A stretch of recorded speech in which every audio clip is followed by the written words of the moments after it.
اعوذ باللہ من الشیطان الرجیم، بسم اللہ الرحمن الرحیم۔ 14ویں شب کے اعمال بیان کیے جا رہے ہیں۔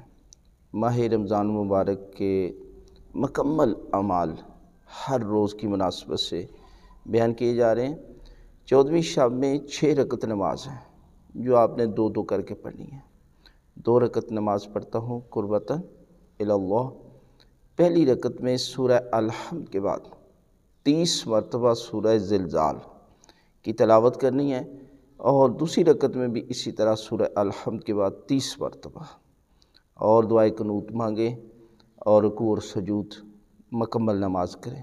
پھر 2 کر کے آپ اسی طرح نماز پڑھیں، اور اس کے بعد تسبیح کا ذکر کریں اور دعا مانگیں، تو خالق کائنات ماہ رمضان مبارک کے صدقے میں آپ کی دعائیں جو ہے وہ قبول فرمائے گا۔ اور اگر یہ سورہ زلزال نہیں آتی تو اس کی جگہ آپ سورہ توحید کو 30 مرتبہ تلاوت کر سکتے ہیں۔ لہٰذا اعمال میں تو سورہ زلزال ہی ہے، لیکن اگر نہ آنے کی صورت میں پھر آپ سورہ توحید پر اکتفا کر سکتے ہیں۔